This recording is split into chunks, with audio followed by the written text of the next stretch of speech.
Pimenta Pod é um oferecimento de Pessoal Saúde, V-Work, Ti Filmes, Dr. Amaury Mendes, Notícias Municipais, Aventuração, Pimenta News Press, Odontologia Camargo. Olá, muito boa noite. Estamos iniciando mais um podcast, o Pimenta Pod, de volta na 6ª temporada.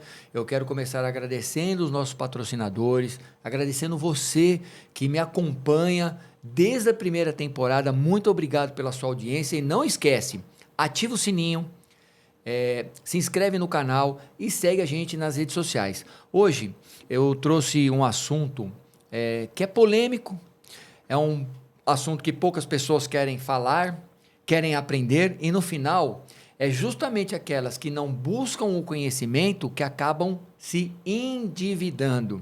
Todos nós precisamos saber e aprender a usar o dinheiro. E para isso eu trouxe uma educadora financeira, Denise Rocha. Muito obrigado por ter aceitado o meu convite assim de bate-pronto. Que legal ter você aqui. Eu que agradeço o convite. É muito bom sempre a gente divulgar e dar informação para as pessoas mesmo, ainda mais sobre esses assuntos tão difíceis, né? Que é a questão do endividamento mesmo das famílias brasileiras. Então, eu que agradeço. Eu tenho acompanhado, como jornalista, muito as notícias em portais, nas TVs, nas rádios, e uma coisa que não sai do ar nunca, parece que não tem fim, o endividamento das famílias brasileiras. Antes de fazer algumas perguntas para você, eu gostaria que você me trouxesse alguns dados de como anda essa questão. Essa questão anda muito crítica, né? Atualmente, os últimos levantamentos do Serasa, principalmente, constam que 81 milhões de pessoas estão inadimplentes no Brasil. O inadimplemento é quando a pessoa tem aquela dívida e ela não consegue pagar, né? Desistiu. Às vezes é porque assim, a carga é tão grande em cima dela, é tanta coisa que ela tem que cumprir de compromisso, que ela entra no crédito e acaba que ela não consegue, vai virando aquela bola de neve, né? Que você tem que pagar, porque assim, as famílias têm a questão do salário também, porque os salários são salários baixos. Os nossos salários, internacionalmente, se a gente for considerar, são muito baixos, né? Em média, as famílias brasileiras têm R$ 3.500. Seria mais ou menos isso. Só que entre 70% e 80% da população recebe menos que isso, 2.700, mais ou menos. Tá. Então, são números baixos. E o que ocorre? A pessoa precisa consumir, precisa fazer as suas compras, se alimentar, e o que ela faz? Ela entra no crédito, ela pega o dinheiro emprestado no banco. E como os nossos juros são muito altos, aí a coisa enrola, porque aí ela não consegue. Aquilo vai virando aquela bola de neve, porque ela vai ficando sufocada. Esse é o problema da maioria das famílias. Mas, Denise, eu confesso que um período da minha vida, isso lá para 2005, 2004, por aí, eu me vi numa situação de uma dívida astronômica, de vários fatores. E eu precisei ter uma postura para sair das dívidas. Inclusive, desde 2005, eu não tenho talão de cheque, não uso cartão de crédito, já está indo para 20 anos.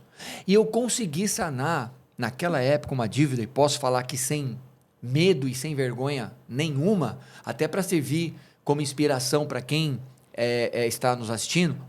Fica firme que você vai pagar suas contas, cara, mas a gente vai pegar umas dicas super legais aqui com a Denise para você chegar lá. Quase R$50 mil. E eu ainda, não contente com essa dívida, eu emprestei na época o CNPJ da minha antiga empresa para um amigo. Ele montou uma revista, fizemos 3 edições e esse cara sumiu e deixou comigo a dívida. Ocorre. Olha, foi uma dificuldade, mas graças a Deus eu consegui pagar tudo. O que ficou para mim? A experiência, o desejo de não ter mais cheque, cartão de crédito. Eu sei que isso, usado com bom senso, é sensacional. Mas eu consegui me adaptar a viver sem isso. A minha pergunta é, quem é o grande vilão do endividamento? A pessoa, o casal, a falta de conhecimento, nessa experiência que você adquiriu nesses anos todos, quem é o maior vilão ou quem são os maiores vilões? É um conjunto de fatores, exatamente. Primeiro é o comportamento, a mentalidade da pessoa. Isso é um ponto fundamental, porque o dinheiro não é racional, é emocional e é comportamental. Eu vou me dar esse presentinho. Exatamente. Você compra de acordo com a sua emoção naquele momento. Eu estou muito feliz, então eu vou comprar para comemorar. Eu estou muito triste. Eu tenho que comprar para ficar mais feliz, entendeu? Desculpa. Sempre na felicidade ou na tristeza. Você vai sempre encontrar um motivo para você fazer essa compra. Tem essa questão dos salários baixos, que a pessoa tem que complementar com esses créditos, fazendo empréstimos. Que não é o dinheiro dela também, né? Que não é dinheiro... Exatamente, o dinheiro que ela vai pegar emprestado. Tem a questão dos cartões. Tem esse oferecimento de crédito fácil. Porque, assim, o banco, ele te dá o crédito no cartão, te dá esse cheque especial e não te exige nenhuma garantia. Então, está lá o dinheiro disponível. As pessoas confundem, acham que isso faz parte do salário delas. Então, elas juntam a minha receita. De repente, eu recebo 5 mil, mas o banco está me dando 10 mil ali no cartão, eu junto tudo, que maravilha. E aí, as coisas começam a complicar, porque aí ela não vai conseguir cumprir esses 10 mil ali que está ali aquela lacuna, porque ela só recebe 5 mil, isso é um problema. Os juros altos, porque um país que tem juros altíssimos como o nosso, que hoje a taxa Selic, que é a referência da economia brasileira, está em 14,75, se eu não estiver falando alguma bobagem agora. Então, o empréstimo é caro, custa caro. Então, você vai pagando esses juros para o banco. Porque o que é? Você pega um dinheiro emprestado. É como se você fizesse um aluguel de uma casa. Sim. Você está pagando esses juros, é um aluguel. Então, você está alugando esse dinheiro para você ter esse complemento da sua renda. Então, é complicado. A questão da inflação no país, que já é uma coisa que a gente resolveu lá atrás no Plano Real, mas que com a pandemia não quer dizer que a gente não vai comparar com os parâmetros de antigamente, né? Que as pessoas compravam agora, daqui a meia hora já era outro valor, não é isso. Mas, de qualquer maneira, a inflação está meio sobrecarregada e por isso que o Banco Central coloca os juros nesse patamar, para poder frear essa inflação, frear esse consumo né, das famílias. E agora nós temos essa guerra no Oriente, que também está fazendo essa pressão, com a subida do barril de petróleo, que tem os derivados, que são os combustíveis, que são necessários. Por exemplo, a gente precisa... No Brasil, o transporte é todo feito por caminhões que usam diesel. Isso encarece o frete, que depois vai encarecer também essa mercadoria que ele está trazendo, os alimentos e tudo mais. Então, uma bola de neve. É um efeito cascata, né? Que as coisas vão encarecendo. E, por isso, as pessoas vão se complicando cada vez mais. E a falta de educação financeira, que não é uma cultura do nosso país, que agora a gente começa a ouvir falar sobre isso. Sim. Você trouxe uma informação importante, dizendo que é uma junção de fatores que levam a família a esse endividamento. Então, beleza. O casal, a família, o homem ou a mulher tem a parcela de culpa deles. Mas a pergunta, o governo, quando estimula o crédito, não tem uma parcela de culpa nisso também? O governo também tem uma parcela de culpa enorme. A gente precisa de políticas públicas para estruturar essa condição que está no Brasil. Porque, inclusive, o próprio governo é deficitário, né? Ele tem as dívidas dele. E aí ele emite deve tanto quanto, né? E ele emite títulos para poder ter o empréstimo para ele também. Ele pega dinheiro da população também. Sim. O que eu acho engraçado, né? Eles se endividam e quem paga as dívidas deles somos nós. Aí a gente se endivida e quem tem que pagar a nossa dívida somos nós mesmos. Exatamente. E eles...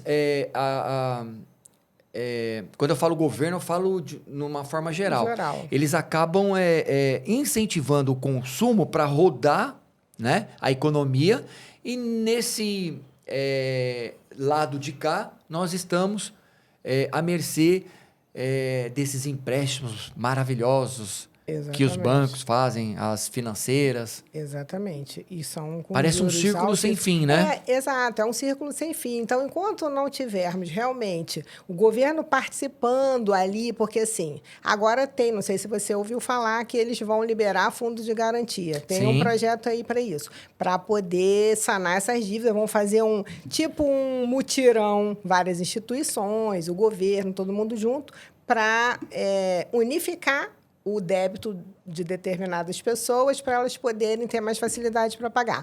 Teve um desenrola e ele continua indo. Mas são políticas de curto prazo, ali imediatas. Isso não vai resolver. Eu posso te dizer uma Resolve coisa? aqui rapidinho e depois Posso continua. dizer uma coisa? Se eu tiver errado, você me corrija. Essa é uma forma errada, porque tá tirando dinheiro do fundo de garantia do trabalhador para uma necessidade maior, né? Para pagar a conta dele. Aí o funcionário ele é mandado embora, sei lá, no outro mês, e o fundo de garantia dele ele usou para Ele pagar a já dívida. usou. E aí ele sai praticamente com uma mão na frente e outra atrás da empresa. Ou seja, o governo está dando mais corda para a pessoa Pra se ele enforcar. Para se enforcar, é isso? Eu estou correto? É mais ou menos exatamente isso. É mais ou menos isso mesmo. Então, eles estimulam o consumo, né? O país é o Desenfreado. país do crédito, é o país do consumo, e aí a pessoa, agora está toda endividada, o que a gente faz? Então, vamos ajudar, vamos liberar fundo de garantia, vamos antecipar o 13º, porque eles também estão antecipando Todo o dinheiro, o 13º. conquista trabalhista. Mas aí é isso, ó, você usa agora, daqui a pouco essa pessoa pode resolver essa dívida aqui, amanhã ela já está endividada com outra coisa. Isso é quase trocar 6 por meia dúzia, não é? Exatamente. E ainda provoca aquele senso de vazio na pessoa, como você falou agora há pouco. Eu estou triste, vou gastar. Eu estou feliz, eu vou gastar também. Então, quer dizer, ele tirou o dinheiro que era para uma garantia dele lá do fundo de garantia ou do 13º, né? Daqui a pouco vão liberar até o dinheiro das férias antecipado, né? Para pagar a dívida. O governo não fez a parte dele e está lá o trabalhador, a trabalhadora, trocando 6 por meia dúzia. Você falou de políticas públicas. Quais seriam, pelo menos 3, que você acha que surtiriam um efeito legal na questão da diminuição das dívidas das famílias? Primeiro, eu acho que o primeiro lugar total seria mesmo a educação financeira firme e forte nas escolas. Mas começando da educação básica mesmo. Sim. Já tem projetos, sim, já temos. Escolas privadas até que já tem a matéria e tudo. Mas, por exemplo, a base, o currículo básico da educação ainda não coloca a educação financeira como obrigatória. Nas escolas públicas? Nas escolas públicas. Por que será, hein? Pois é, então isso deveria ocorrer lá já. E aí você começa a fazer um trabalho, porque é mais do que provado que tudo que você leva para a sala de aula, para a criança, mesmo básico mesmo, eles levam para casa, para as famílias. Eu fui professora da Prefeitura do Rio de Janeiro, lá nos anos 1980, então, eu convivi durante 3 anos com essas famílias, então a gente vê, as crianças se interessam e elas levam para casa. E, às vezes, o pai e a mãe vêm falar com o professor. Sim. Professor, isso assim que meu filho foi lá e me falou, você pode me explicar? Eles têm interesse, sim. Bom, pelo menos naquela época era que eu convivia mais. Hoje em dia, obviamente, que as coisas evoluem, as coisas mudam. Hoje a gente tem muita informação na internet, que já é um avanço muito grande. As pessoas podem também aprender vendo, né, na internet e tudo. Mas eu acho que isso seria o principal. Esse estímulo ao crédito, o nosso país, ele premia quem é mal pagador. Como isso. Como assim? Como assim? Não, premia o mal pagador? Ele premia o mal pagador. Por quê? Esse crédito alto, ele já dá os juros altos, porque ele sabe que ele vai ter o calote. Ele já espera. Aí o bom pagador... O bom pagador paga por isso, por esses erros. Você está entendendo? Então, isso é uma outra coisa que tem que mudar essa mentalidade aí. O governo tem que parar de fazer tanta dívida também. né? Então, por isso que são conjuntos de ações que dão trabalho, que você tem que votar leis, tem que movimentar, né, uma estrutura enorme do país que às vezes não é interessante. Não, é melhor deixar a pessoa presa, né, na questão da Entendeu? dívida. Agora, quando a gente olha para a situação atual do país, recentemente, foi matéria de uma semana num grande jornal de TV aberta, o endividamento da família brasileira.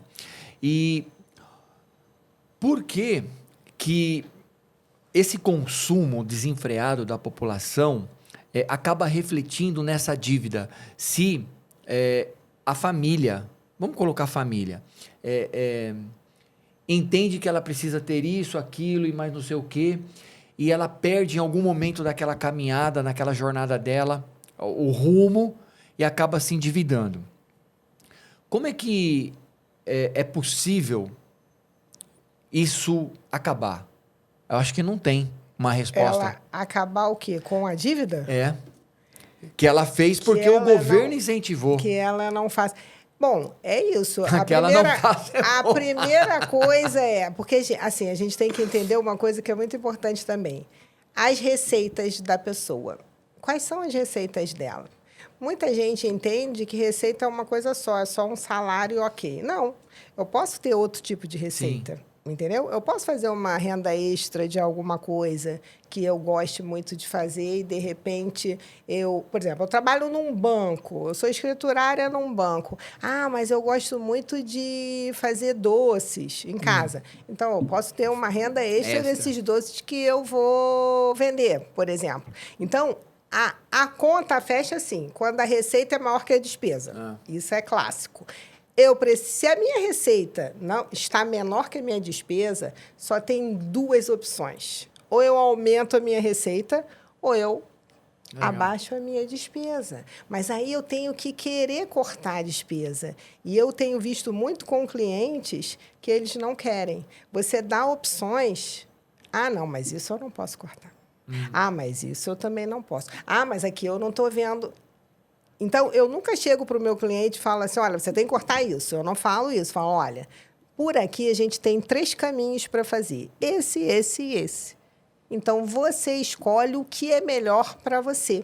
Para o seu momento, agora, para a sua família. Legal. E algumas vezes, eles não querem nenhuma das opções. Denise, segura aí. Você também acompanha a gente agora nos nossos comerciais. Prestigia aí as pessoas que estão nos ajudando aqui.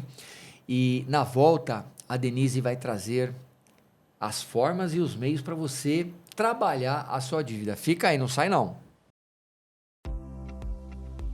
Imagine um plano de saúde prático e todo digital, que coloca você como prioridade.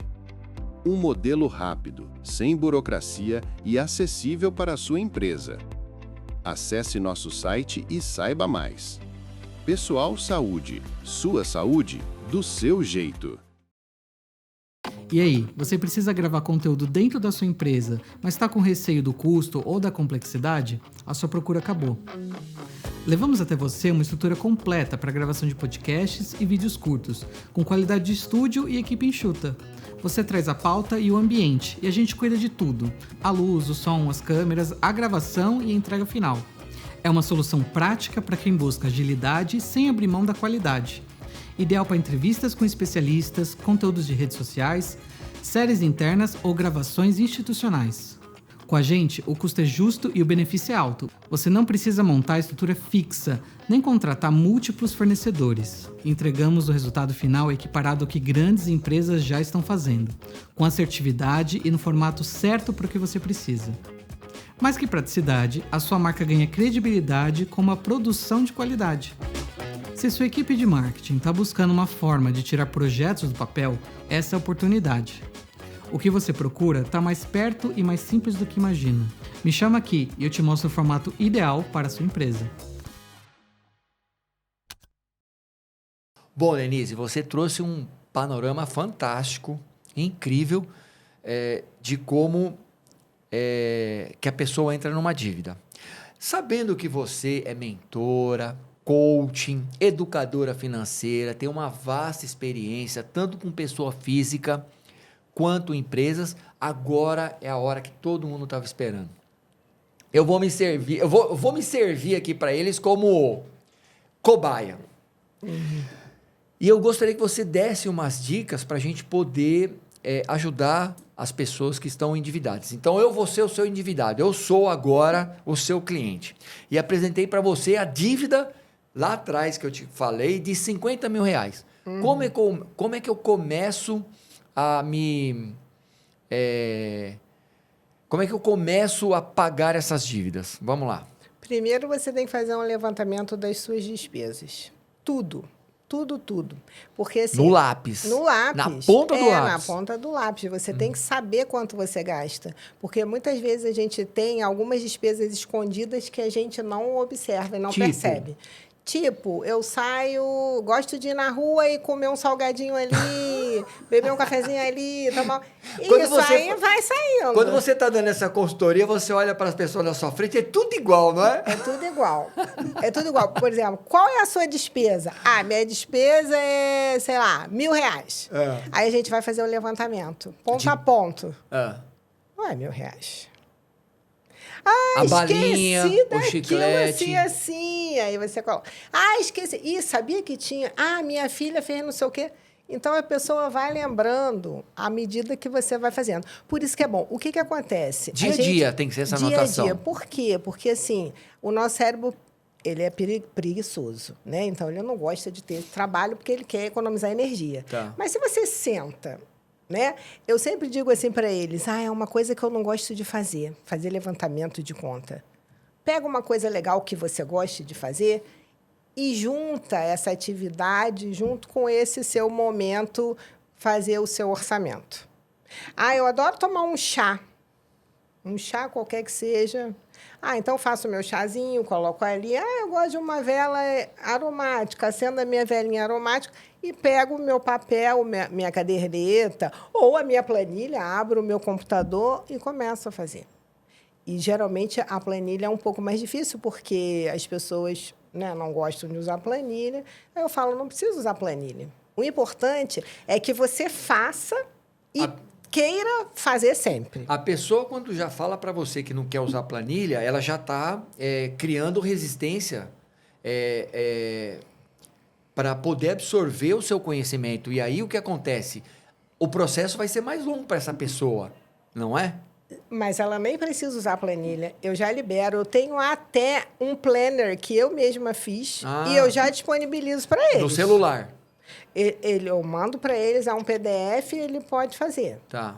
Hoje em dia tem aplicativos. O WhatsApp tem aplicativo para você fazer controle de contas. Você vai lançando lá como se você estivesse fazendo uma conversa e vai mandando as suas despesas. A primeira coisa é fazer esse levantamento de despesas. Depois você tem que saber a sua receita de verdade. Porque tem gente que não sabe, acredite se quiser. Então explica. O que é receita? O que é receita? Não é de bolo não, viu, gente? Não. O que é receita? É o salário que eu recebo, é alguma coisa que eu faço e que eu vendo. Por exemplo, eu sou música, é uma renda extra. Eu sou músico, por exemplo. Eu sou compositor. Então, eu ganho direitos autorais daquelas músicas. Então, isso Trabalho é uma com artesanato, como a maioria das mulheres que a gente tem trazido aqui. Eu já invisto. Aquela rentabilidade que chega na sua conta, pouquinho que chega, os centavos e tudo, aquilo ali também é uma rendinha que você pode ir reinvestindo aquilo. Esse é um outro ponto. As pessoas não têm reserva. Reserva de emergências é a primeira reserva que a gente deve fazer na vida. Tirou um pouquinho lá do salário, 10%. Pouco. Não precisa nem 10%. Precisa criar o hábito, não é? Tem que criar o hábito. Você sabe que na minha empresa... Pode ser qualquer valor. Você sabe que na minha empresa nós temos um hábito de todo o dinheiro que entra do cliente, que paga, né? A gente tira uma porcentagem e vai guardando e deixa aplicado. Menina, a gente tem cada surpresa no final do ano... Não é? Porque, assim, é algo que você não estava esperando, você tirou de qualquer valor que entrou na empresa.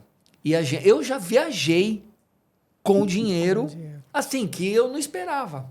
Então, beleza. Então, a gente tem que sentar, colocar os débitos, né, o que a gente gasta, e em segundo momento entender o que é a receita, o que entra. Ok. E aí como é que começa esse processo? Porque, veja bem, eu estou lembrando agora de mim. Banco ligando, credora ligando, amigos ligando que me emprestaram dinheiro, e até o agiota por conta daquela questão lá do empréstimo do meu CNPJ. E aí, aquilo vai criando um turbilhão, Claro. né, de sentimentos depressivos, de tristeza. Antes de você dar o terceiro passo, como é que a gente lida com isso, com sentimentos? Com esses sentimentos. Porque é difícil, né? É muito difícil você lidar com isso, sim. Você tem que ser meio psicóloga, não tem não? Nesse momento? Eu tenho um estudo da terapia psicofinanceira também. Você é uma psicóloga... Não, ali não, na hora. não, Psicóloga naquela hora só. É boazinha ou é aquela má? Terapeuta. Terapeuta? Então vamos trocar. Eu não posso dizer que eu sou psicóloga. Então, naquele momento ali da terapia. Sim, a gente tem que. Não, tem que ser tem que assim. dar uns tapas na cara. Tem que entender. Acorda! Tem que entender. Acorda, rapaz! Tem que entender a pessoa, né? Porque assim. Eu me coloco no lugar da pessoa. Sim. Também. Hoje eu me coloco. A gente tem que entender que cada um tem a sua história, né, de vida. Então, às vezes, é uma coisa que ele foi colocado ali. Por exemplo, você me disse aí que alguém pediu emprestado o seu CNPJ. Não façam isso! Não, a gente não empresta nome para ninguém, né? A gente não empresta, porque nome é a coisa mais importante que você tem. Sim. Então, você não pode prestar o seu nome. É difícil. Então, muita gente tem o que a gente chama de aquele apego familiar, que ela precisa emprestar dinheiro para os familiares, as pessoas pedem, sabem que ela está sempre disponível, e aí ela vai e empresta. Então, isso tudo causa endividamento. Eu tive uma cliente que a gente teve que trabalhar essa questão dela com os familiares. Eu tive que falar para ela que hoje você está ajudando, você está começando a se endividar. Amanhã, quem vai te ajudar? Para você poder ajudar, continuar ajudando seus sobrinhos, sua filha. Então, você vai trabalhando isso também. Uma coisa que eu ensino para eles é exercer a gratidão. Isso é uma coisa muito importante, porque manda para o nosso cérebro uma dosezinha de dopamina aí. Você pegar ou um caderninho para você escrever, ou mesmo um potinho que você escreve e coloque lá dentro. Hoje eu sou grata a quê? Você acorda de manhã e já pensa isso. Hoje eu sou grata a quê? Aí pega e escreve. Dobra lá, bota no seu potinho. Antes de dormir, você faz isso também. Isso ajuda, dá um gás, uma energia para essa pessoa. Para ela, motivação que vai trabalhando. É uma motivação. Né? Para ela não ficar só naquele túnel do... eu estou endividado. Estou ferrado. Exato. Sei o que eu vou fazer, exatamente. Amanhã não tem. E vai abrindo, expandindo a mente da pessoa também para ela encontrar caminhos. Legal. Então, você falou dessa questão, vamos dizer assim, mental, mas tem a parte prática. Eu devo, por exemplo, para banco, para financeira, para loja de roupa... e as dívidas, elas se alternam em valores e juros. O que eu faço para renegociar isso? Você tem que primeiro fazer a sua listinha aí também. Você vai colocar para quem você deve, dívida por dívida. Quem é o meu credor, quanto é que era a minha dívida inicial, quanto é que ela está agora, quanto que eu pago de cada parcela, quantas parcelas são e qual é o saldo que eu estou devendo. Você faz uma listagem, vai botando. Aí você vai eleger as prioridades. Isso. Entendeu? E como é que eu elejo? Como que você elege? Tem duas formas, ou do menor para o maior, ou do maior para o menor. E tem que pôr a meta. Aí você vai colocar, por exemplo, eu prefiro pagar... Por exemplo, eu devo o meu primo, um exemplo. Poxa, isso para mim é melhor, né? Ruim, né? Isso... Não, almoço assim, de final de semana. Pois é. Aí, às vezes, não, o primo liberou, não precisa pensar nele. Então, tudo bem, te deixa ele por último. Mas, não, é meu primo querido, eu não posso dever. Então, vou colocar ele em primeiro lugar. Tá. Você vai ter que estabelecer aí quem é o seu primeiro. Então, é uma avaliação pessoal. Você vai avaliar pessoalmente o que você... Porque, assim, entra muito essa questão do sentimento. Agora, quando entra só dívidas altas, de juros altos, porque isso tudo a gente tem que colocar na balança. Eu devo a quem? Quem são os meus credores? É o banco, é uma dívida, por exemplo, do cartão de crédito que vai virando uma bola de neve que os juros são altíssimos. Eu não indico você ligar para o banco e negociar correndo, não. Você tem que primeiro juntar o seu dinheiro, você tem que fazer uma reserva, para quando você falar com um banco, você falar com o dinheiro na mão. Porque aí você vai negociar à vista. Você me trouxe uma lembrança de 2 ou 3 credores que eu tive, e eu fiz exatamente isso. Porque eu chegava lá para negociar, não aceitamos, tal, porque eu ia sem dinheiro. O que eu fiz? Eu juntei uma grana, vamos supor, eu devia R$1.000 num banco. Aí eu cheguei no banco com R$600 e disse assim, banco, eu tenho aqui R$600. É o que eu tenho para quitar a dívida com vocês. Vocês querem? Não quero. Então, beleza. Continua a minha dívida aí, eu vou pagar outro que aceite. E eles negociam. Quando você está com o dinheiro na mão... Eles negociam. Até porque eles sabem que os juros são abusivos. Sim. E que essa dívida que era 5 mil se transformou em 100 mil. Uhum. Então, esses 95 mil... É só juros. Eles não estão perdendo. Se eles cobrarem a metade da dívida, eles não estão perdendo. Eles não perdem. Não é? Denise, quais são os maiores obstáculos que você percebe na pessoa que chega lá endividada? Primeiro, a primeira coisa é, estou endividada, não sei o que fazer, mas também não quero fazer nada. Não, porque aí você tem que começar... Meu amigo, você está no lugar errado. Você tem que começar a trabalhar essa mentalidade aí. Aí entra o seu papel de mentora. Não é nem educadora, é mentora. É mais uma mentoria. Esse é o principal. Você tem que começar a trabalhar essa mentalidade. Vamos fazer... Eu tenho um questionário, né, para analisar essa pessoa desde a infância. Como era a relação dela com o dinheiro na família, o que ela viu ali. Porque quando a gente chega na fase adulta... Tudo que a gente adquiriu lá até os 7 anos de idade, que a gente chama de primeira infância, e aí a gente é uma esponjinha nessa época. Sim. Tudo que acontece a gente absorve. Só que o subconsciente guarda aquilo e você esquece. Às vezes você esquece. E aí você começa a repetir alguns comportamentos que você via lá atrás, da sua mãe, do seu pai. E aí a gente trabalha essas coisas todas. Questionário de valores. Quais são os valores mais importantes para você?